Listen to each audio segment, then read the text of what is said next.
Assalamualaikum warahmatullahi taala wabarakatuh. Apa khabar sahabat-sahabat sipu-sipu master-master? Okey sahabat, kali ini saya ingin berkongsi info lah mengenai pertanyaan sahabat kita Bagak Channel, yang mana beliau bertanyakan pada saya penggunaan mata satu dengan mata dua ni macam mana, dan mengenai perambut pendek, panjang macam mana juga. Okeylah. Jadi perkongsian saya ini hanyalah pendapat saya dan pengalaman saya sendirilah. Jika ada bercanggah dengan sahabat-sahabat yang lain, mohon maaf, kerana bagi saya ini semua ikut cita rasa dan kajian masing-masing lah selama memancing udang galah. Untuk pengetahuan sahabat, saya selesa dengan penggunaan satu perambut satu mata lah. Tapi walau bagaimanapun saya pernah mencuba satu perambut letakkan dua mata.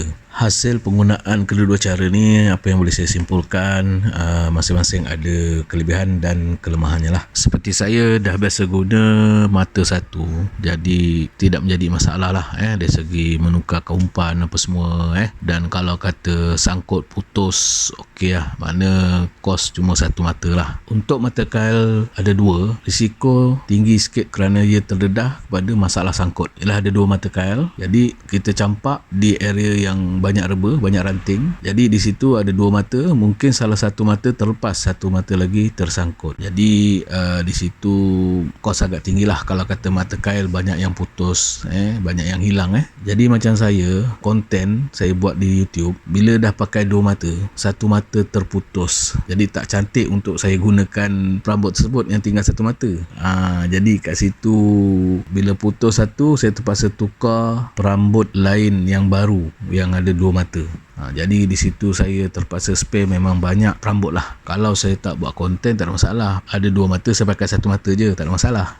Dan kelemahan yang saya nampak mata satu nak dibandingkan dengan mata dua, secara logiknya bila kita letak satu umpan, dah tentu berbeza gairahnya udang galah nak nampak satu umpan berbanding dengan ada dua umpan. Itu teori ataupun imajinasi yang saya boleh bayangkan lah. Mata satu mungkin udang masih lagi keadaan tercari-cari, tapi kalau ada umpan dua ekor dalam air, jadi lebih senang nampak. Kalau letak umpan banyak-banyak, lagilah banyaklah udang nampak kan, senanglah udang nak kejar. So bila menggunakan dua mata ni, dah tentu penggunaan umpan yang lebih banyak sedikit pada menggunakan mata satu.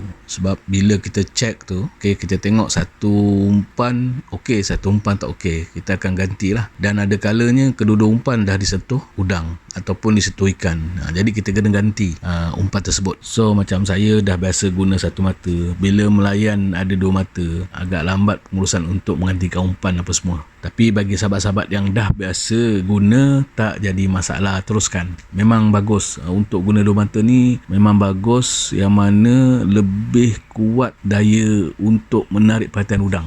Sebab apa? Umpan ada banyak dalam air. Itu yang saya nampak. Memang agak cepat sentuhan dia. Udang datang menuju ke umpan tersebut. Itu satu joran dua mata. Kena 6 joran, ada 12 umpan dalam air. Memang rancak lah. Tak ada masalah. Okey, itu je yang teorinya untuk bagi saya lah, lebihnya mata dua dengan mata satu. So dah tentu jadi kelebihan kepada satu perambut dua mata. Sebab apa? Ada dua umpan. Okey, itulah pendapat saya mengenai kelebihan dan kelemahan penggunaan mata satu dengan mata dua dalam satu perambut. Okey, saya pergi kepada info mengenai perambut pendek atau panjang. Ini juga saya ingin mengatakan bahawa ada kelebihan dan ada kelemahan. Okey, yang mana saya juga telah menggunakan kedua-dua cara tersebut. Sememangnya saya bermula memancing udang ni, saya menggunakan perambut pendek lah. Tapi bila mana saya sampai di Sungai Muar, saya sampai di Sungai Pahang, saya suka meminta info, meminta ilmu daripada sahabat-sahabat di area sana, macam mana perambut, batu, apa semualah. Jadi apa yang difahamkan pada saya, macam Sungai Muar, perambut panjang. Macam Sungai Pekan pun perambut panjang. Tapi bila mana saya dapat info-info tersebut, saya praktikkan lah. Jadi di situlah baru saya dapat tahu kelebihan dan kelemahan penggunaan perambut panjang dan perambut pendek ni lah. Kelebihan rambut pendek ni, kita dapat rasai udang lebih pantas. Maknanya lah rambut pendek, udang sentuh saja kita punya ujung joran dah bergerak. Lepas tu kelebihannya lagi, di area yang banyak reba, banyak ranting, biasa rambut pendek ni lebih selamat jika nak dibandingkan dengan rambut panjang lah. Kalau rambut panjang ni dia bergayun ikut arus, dia mudah tersangkut pada ranting apa semua. Kalau kata ditarik udang tarik umpan ni yang dekat reba ni, biasa dia terus masuk dalam reba. Tapi kalau rambut pendek, sempat tak sempat lah dia nak tarik. Itu dia. Untuk menggunakan rambut pendek dan berubah kepada rambut panjang ni memang agak sukar lah. Kerana apa? Dia melibatkan skill kita untuk mengangkat joran, untuk cek joran. Saya juga menghadapi masalah bila menukarkan daripada dah biasa guna rambut pendek, saya tukar kepada rambut panjang. Memang ada masalah lah. Untuk mengesan rambut pendek ni, bila udang dah mula sentuh joran, dah bergerak saja, kita jangan mengambil masa yang lama untuk cek lah. Melainkan air keruh. Dia bergantung pada air juga. Kalau air keruh, rambut pendek ni kita bagi masa juga lama sikit. Tapi kalau air cantik, air elok, dia sentuh joran dalam 1, 2, 3 dia nyonyot, dia sentuh, kita dah boleh cek. Berbeza dengan rambut panjang. Rambut panjang, apa yang saya dapat ilmunya, bila joran dah bergerak ditarik tu, sebenarnya dah boleh cek. Sebabnya dia dah, udang galah dah buat kerja kat bawah daripada awal lagi. Sebab apa? Bila rambut panjang, udang tarik rambut dia tak rasa. Tapi bila dia betul-betul nak makan, dia dah tarik itu, makna joran dah mula bergerak tu, ataupun tali dah mula menegang tu, makna dah boleh cek. Bermakna penggunaan rambut pendek dan panjang ni kena ada kemahiran ataupun skill waktu bila nak cek joran. Saya pernah bila rambut panjang, bila saya tunggu seperti macam guna rambut pendek, saya tunggu dia enjut 1, 2, 3, 4, saya cek je, dia terus sentak, umpan dah habis. So, apa yang saya boleh kongsikan tentang kelebihan rambut panjang ni, dia lebih terdedah kepada udang galah yang kasar, udang galah yang sadau-sadau. Sebabnya secara logiknya, rambut panjang ni dia akan membuai-buai, mungkin mengikut arus lah, berada di atas dasar sungai.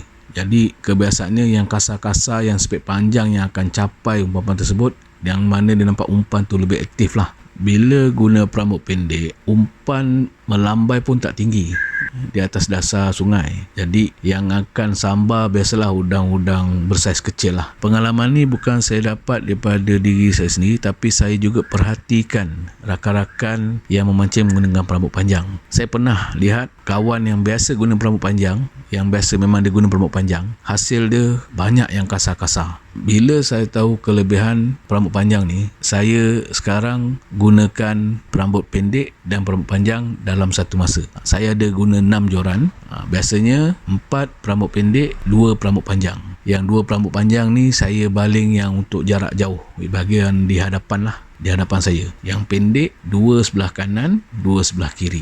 Jadi memang berlakulah 2 joran saya rambut panjang pernah dimakan oleh udang galah kasar, sahabat. Tetapi jangan salah faham, saya juga tidak menidakkan kelebihan rambut pendek. Memangnya sebelum ni saya memang guna rambut pendek, dapat juga udang galah saiz kasar. Dalam penggunaan rambut pendek ni, saya pernah mengalami satu situasi udang sentuh joran saya, ujung joran bergerak, lepas tu saya pegang, saya angkat sikit saja, udang terus hentak, sahabat, dan kabut. Apa yang saya boleh ceritakan di sini, bila guna rambut pendek, udang cepat merasai sentuhan ada pergerakan pada joran kita. Jadi di situ mengejutkan udang galah, lalu dia sentak dan terlepas.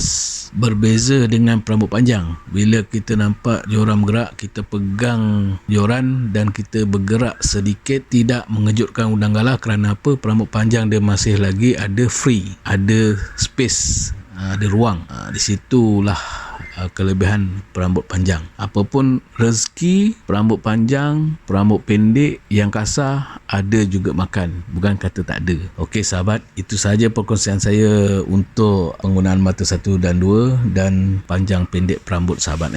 Okey, semoga sahabat-sahabat yang mendengar, saya harap janganlah disalahertikan info saya ini. Saya bukanlah untuk mengajar, tetapi hanya ingin berkongsi apa yang saya rasa, apa yang saya ada, dan jika sahabat-sahabat rasa ianya bercanggah, mohon maaf sahabat-sahabat ya. Bagi saya, cara apapun semuanya betul, semuanya ada kelebihan dan kelemahan, dan apa yang saya harapkan sesama kita sekali bersahabat, sahabat selamanya.